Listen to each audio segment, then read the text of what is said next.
Less than 3. Oh, you know what?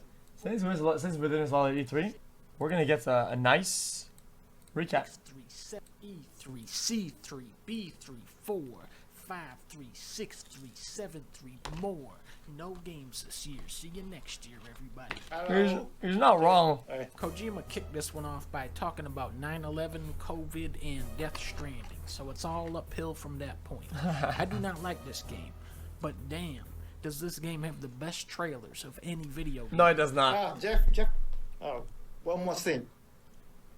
A lot of indie game premieres. There's 1, 2 Strand type games, 2 claymation games, 1, 2, 3, 4, 5, 6, 7 Pokemon Snap type games. One of them is called Paparazzi.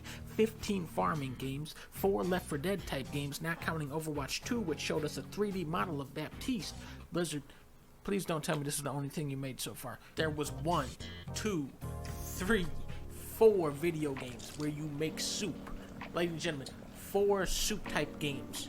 This is what video games is like now. Guardians of the Galaxy, you fight a fucking Jello cube. Oh, you don't think This Jello's a looks good enemy? scuffed, Well, that's Jesus. why they put in a red Jello to fight also. Alfred Hitchcock's Vertigo is one of the best movies ever made.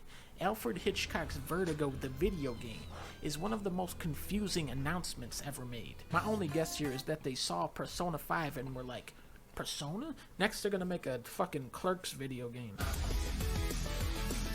Battlefield 2077 had one of the coolest trailers of E3. Everybody is seeing the, the grapple hook, and they're seeing a dude drive a ATV off of a roof into a helicopter. People are getting hyped for this. They're getting excited, and I really do feel bad. I feel bad about having to ruin it for everybody, but I'm sorry, everybody. Saber and Prime Matter are working together on a new game in the Painkiller franchise. All right, very cool on that. They're doing a Fall Guys 2.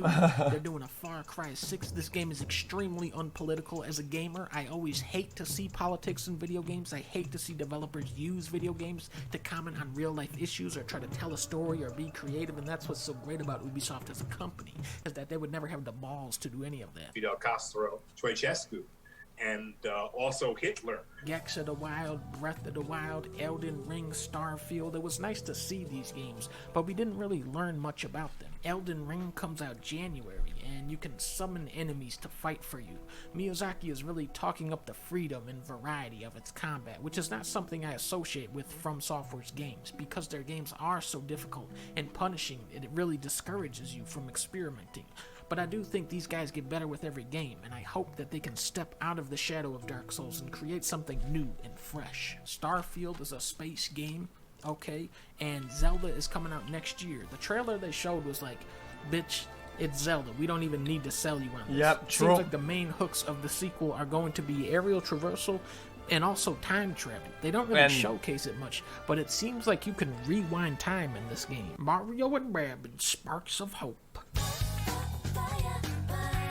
Mario and Rabbids really snuck up on me and ended up being the best game Ubisoft has put out since Rayman Legends in 2013. You had a beautiful soundtrack by Grant Kirkhope, fancy cutscenes, the combat was strategic and satisfying, and you could fight a giant rabid Donkey Kong. However, I feel like all of these tactical games got the volume turned down on them when Into the Breach came out. This game just perfected that style of gameplay by eliminating all of the wheel spinning the genre is plagued by. Just like Zelda and open world games, I think it's going to take a while for everyone else to catch up. Jeff Goldblum. Thank you so much, Joffrey or Joffrey or Joffrey or sorry, I think it's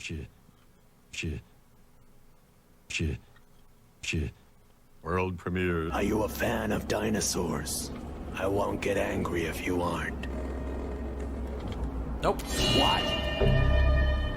Somerville. Okay, this is the story behind Somerville. Playdead. The guys who made Inside, the two co-founders were pissed off at each other, so one of them bought the other guy out of the company, and now they're making 2 separate games. Best case scenario, Wait, really? we get 2 incredible games. Playdead still hasn't showed their game in action. No shot. Somerville's looking good. Very polished looking, and I just love this type of visual and atmospheric storytelling. E3 actually brought me in this year. A natural good take. A bunch of streamers and YouTubers about their favorite indie games. They even had the guy from The Test around there. Florence, Across the Grooves, Stardew Valley, Oxygen Not Included, Firewatch. Everhood is definitely my favorite Firewatch 100%. Evan's Remains. Slay the Spire. Oxenfree is very good. Dead Cells. Cuphead. Inside, the side scroller. What Remains of Edith Finch. Hollow Knight. Chat. Celeste. Journey. Little Nightmare. I'm gonna be honest, chat. Firewatch came out of nowhere as a game, I feel like, and it was so immersive. One of the most immersive playthroughs we've ever done before. You already It's know just a simple this. game too. Among Us. Bike Race 2 Million looks like a hilarious clusterfuck. Co-op WarioWare is coming out this year. They've announced a sequel to a Suikoden game that hasn't even come out yet. I can't make this shit up. These ideas are beyond my level. We have this decorative ball. Voila!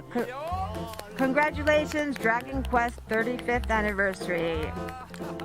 That was a wonderful decorative ball with a great banner. Dragon What Quest the 3 fuck? looks pretty cool. Dragon Quest 12 is fucking evil, and apparently it's not turn-based either. Psychonauts 2 is finally coming out in August.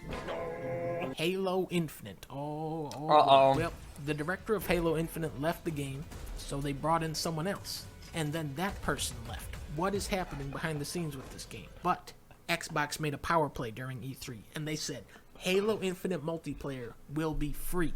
That is awesome, and I feel like EA really needs to follow suit with Battlefield. It also says Xbox thinks we'll pay full price for the single player of Halo Infinite, which a lot of people probably won't. A couple weeks before E3, there was rumors that Nintendo was working on a new Donkey Kong game, and I think that somebody got confused. Nintendo skipped 4 and went straight to Metroid 5. This was the big reveal of E3 to me. Samus Returns had a lot of cool ideas, and here is the perfect opportunity to perfect them. I definitely prefer the 2D Metroid games, and I hope this can give Silk Song and Prime 4 a run for their money. Then Tekken showed up, You know, and I don't fully agree, okay? Guys, this is an unpopular opinion. I think one of the best Metroid games is a Metroid Prime Hunter on the DS. threw I said it, dude. Ganondorf into Play a it. volcano. So he's dead. Well, he was already dead. He's throwing him in the pit, get it?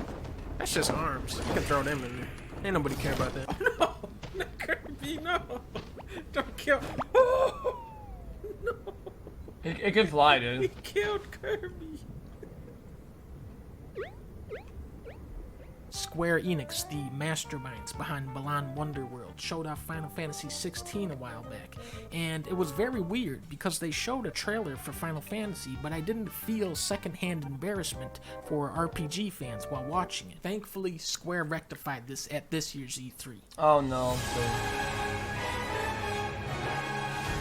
I'm here to kill Chaos. That's my mission.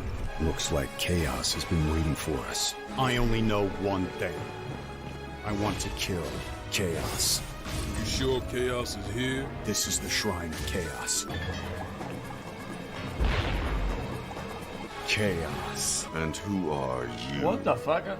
We're here to kill Chaos. Chaos. Chaos.